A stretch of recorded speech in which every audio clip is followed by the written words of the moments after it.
Welcome back to my channel. നമുക്കിന്നൊരു mall വരെ പോയിട്ട് വരാം. ബാക്കിലൊന്നും നോക്കണ്ട കേട്ടോ, കാരണം നമ്മൾ പെയിൻ്റ് ഒന്നും ചെയ്യിപ്പിച്ചിട്ട് ചേട്ടൻ്റെ ഡ്രോയിങ് മാത്രമാണ് ഉള്ളിൽ കാണുന്നത്. ബാക്കിലോട്ട് ആരും നോക്കണ്ട, ശ്രദ്ധിക്കേണ്ട കേട്ടോ. ഞാനിപ്പോൾ വന്നത് വേറൊന്നുമല്ല, നമുക്ക് ഒരു മാളിലോട്ട് പോയിട്ട് വരാം. ദീപാവലിയൊക്കെ അല്ലേ, അപ്പം മാളിലൊക്കെ പോകുമ്പോൾ രസമല്ലേ. അപ്പം നമ്മുടെ ഫ്രണ്ട്സ് എല്ലാവരും കൂടെ മാളിലോട്ട് പോയിട്ട് വരാമെന്ന് പറഞ്ഞ് എനിക്കറിയില്ല എവിടെയാണെന്ന്. ചേട്ടനോട് ഡീറ്റെയിൽ ആയിട്ട് ചോദിച്ചിട്ട് ചേട്ടൻ വന്നിട്ട് ഡ്യൂട്ടി കഴിഞ്ഞ് വന്നിട്ട് ഉടനെ കുളിക്കാൻ കയറി. ഞാനൊന്ന് നടന്ന് നേരെ വന്നു. എനിക്ക് പുട്ടിയിടാൻ ഇത്തിരി സമയം കൂടുതലാണെന്ന് പറഞ്ഞതുകൊണ്ട് ഞാൻ നേരെ പുട്ടിയിടാൻ കയറി വേഗം ഒരുങ്ങി ഞാൻ റെഡിയായിട്ട് നിൽക്കുന്നുണ്ട്. ചേട്ടൻ ചടുപിടിയെന്നാവും. അപ്പം നമുക്ക് മാളിലെ വിശേഷങ്ങളാണ് ഇന്നത്തെ വീഡിയോ. Let's see.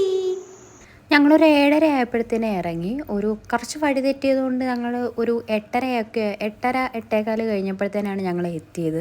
പിന്നെ പോകുന്ന വഴി ഇതിൻ്റെ അകത്തുനിന്ന് പുറത്തിറങ്ങിയപ്പോൾ എൻ്റെ ഭഗവാൻ സിറ്റി കണ്ടപ്പോൾ ഒരു സന്തോഷം എന്ന് പറഞ്ഞു കഴിഞ്ഞാൽ, ഞാൻ വന്ന ആ ഗേറ്റിൽ കൂടെ തിരിച്ച് റിട്ടേൺ പുറത്തിറങ്ങിയപ്പോൾ ഞാൻ വിചാരിച്ചു ഇനിയിപ്പം ഇന്ന് ലീവിന് പോകുമ്പോൾ ഇതിലേക്കൂടെ ഒന്ന് പുറത്തിറങ്ങാൻ പറ്റും. നമ്മൾ ബാക്കി വഴി കൂടെ ഗേറ്റിൽ കൂടെ പുറത്തിറങ്ങുമെങ്കിലും ഇതുവഴി ഇനി എന്തിനു പുറത്തിറങ്ങാൻ പറ്റുമെന്നൊരു ഇതായിരുന്നു. അങ്ങനെ ഞങ്ങൾ നല്ല തണുപ്പായിരുന്നുണ്ട്. ഇവിടെ നല്ല രീതിയിൽ തണുപ്പ് തുടങ്ങിയിട്ടുണ്ട്. അങ്ങോട്ടും വലിയ കുഴപ്പമില്ലായിരുന്നു, കാരണം 7:30 കഴിഞ്ഞിട്ടേ ഉള്ളായതുകൊണ്ട് കുഴപ്പമില്ലായിരുന്നു. അങ്ങനെ വഴി തെറ്റിയെങ്കിൽ നമ്മൾ കറക്റ്റായിട്ട് മാളിലെത്തിയിട്ട്, ഇതിപ്പം ദീപാവലിയല്ലേ, അപ്പോൾ അതിൻ്റേതായിട്ട് സ്പെഷ്യലൊക്കെ അവിടെ മാളിൽ ഓരോ ഡെക്കറേഷൻ കാര്യങ്ങളൊക്കെ ഉണ്ട്. മാളിൻ്റെ പേരെന്താണെന്ന് ഞാൻ വിട്ടുപോയി, കുറേ മാളുണ്ട്, നമ്മൾ ഏതാണെന്ന് ഞാൻ വിട്ടുപോയി. അങ്ങനെ മാളിൽ കുറേ കറങ്ങി അടിച്ചു. ബാക്കി വിശേഷങ്ങൾ മാളിൽ പോയാൽ എന്താണ് നമ്മൾ സംഭവിക്കുന്നതെന്ന് അറിയാലോ. എല്ലാം അടുത്തും കയറി ഇറങ്ങുക, ഇതൊക്കെ തന്നെ നല്ല രസമായിരുന്നു കേട്ടോ. ഷോപ്പിംഗ്, അവിടുന്ന് ഫുഡൊക്കെ കഴിക്കുകയൊക്കെ ചെയ്തു.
ടെഡിബിയറിൻ്റെ സെക്ഷൻ കണ്ടപ്പോഴത്തേന് എനിക്ക് നല്ലപോലെ എൻ്റെ തടീനെ എനിക്ക് മിസ് ചെയ്തു. കാരണം എൻ്റെ ടെഡിബിയറിൻ്റെ പേര് തടി എന്നാണ്, വലിയ എൻ്റെ അത്രയുള്ള ഒരുത്തനുണ്ട്.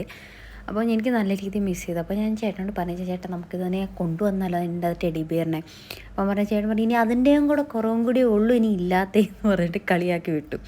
നല്ല രസമായിരുന്നു. പിന്നെ അവിടെ എല്ലാം ഒന്ന് കറങ്ങി കണ്ടു ഞാനും ചേച്ചിയും കൂടെ. പക്ഷെ ഞങ്ങൾ രണ്ടുപേരും ഒരേ വേവ് ലെങ്ത് കേട്ടോ. ഞങ്ങൾക്ക് ഒരേ ഇഷ്ടങ്ങൾ തന്നെ, നമ്മൾ ചെല്ലുന്ന ഇടവും കണ്ടുമുട്ടുന്ന ഇടവും ഒരേപോലെയാണ്. കാരണം അടിച്ചിങ്ങനെ ഞങ്ങൾ ചേട്ടന്മാർ രണ്ടുപേരും മാറി ഇങ്ങനെ അവരവരുടെ കാര്യം നോക്കി പോന്നു. പിന്നെ കുഞ്ഞുണ്ടായിട്ട് അവരുടെ വഴിക്ക് അവർ രണ്ടുപേരും കൂടെ പോയി. ഞങ്ങളിങ്ങനെ കറങ്ങി മുട്ടുന്ന ഒരിടത്തായിരുന്നു. നല്ല രസമായിരുന്നു. അവനും കൂടെ ഉണ്ടായിട്ട് വൈബായിരുന്നു. വില്ലടിക്കുന്നിടത്തും ഒക്കെ വരുമ്പോഴത്തേനെ ഇപ്പോൾ ഇന്നലെ ഡാഡ ഇതും കൂടി എന്ന് പറഞ്ഞിട്ട് അവൻ തന്നെ അവൻ്റെ ഇഷ്ടത്തിനുള്ള സാധനങ്ങളൊക്കെ കൊണ്ടുവയ്ക്കുന്നുണ്ടായിരുന്നു. അങ്ങനെ നല്ല രസമായിരുന്നു. നല്ല രസമായിട്ട് അടിപൊളിയായിട്ട് എൻജോയ് ചെയ്തു. കുറേ ഫോട്ടോസും കാര്യങ്ങളും ഒക്കെ എടുത്തു. പിന്നെ തിരിച്ചിറങ്ങിയപ്പോഴത്തേന് നല്ല ടൈമായിരുന്നു, 10:45 കഴിഞ്ഞിട്ടുണ്ടായിരുന്നു.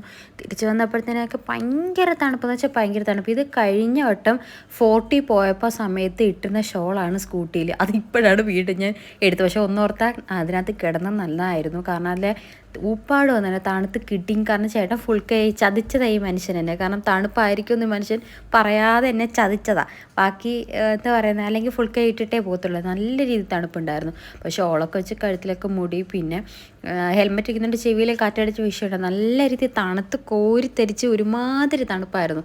പിന്നെ എങ്ങനെയെങ്കിലും ഇങ്ങനെ വീട്ടിൽ എത്തിപ്പെട്ടു ആ പേരും തണുപ്പത്തിൽ. പിന്നെ നമ്മുടെ ഇതിൻ്റെ അകത്തോട്ട് കയറി കഴിഞ്ഞാൽ ഫോറസ്റ്റൊക്കെ ഉണ്ടായതുകൊണ്ട് അതിനേക്കാട്ടി തണുപ്പാണ്. പിന്നെ ഈ പറയുന്ന പോലെ നല്ല രസമായിരുന്നു, നല്ല എൻജോയ്മെൻ്റ് ആയിരുന്നു. അപ്പം ഇതൊക്കെയാണ് വിശേഷങ്ങൾ, മാളിലെ വിശേഷങ്ങളും കാര്യങ്ങളൊക്കെ. എന്നെപ്പോലെ മാളിൽ പോകുന്നതും ഷോപ്പിങ്ങും ഈ നൈറ്റ് റൈഡൊക്കെ ഇഷ്ടമുള്ളവരെ സംബന്ധിച്ച് ഭയങ്കര എൻജോയ്മെൻ്റ് ആയിരിക്കും ഈ വക കാഴ്ചകളും കാര്യങ്ങളും ഒക്കെ. അപ്പോൾ ഇന്നത്തെ വിശേഷങ്ങൾ ഇത്രയേ ഉള്ളൂ. Tata bye bye, see you. Video ഇഷ്ടപ്പെട്ടാൽ സബ്സ്ക്രൈബ് ചെയ്യണേ, ലൈക്ക് ചെയ്യണേ. Bye by.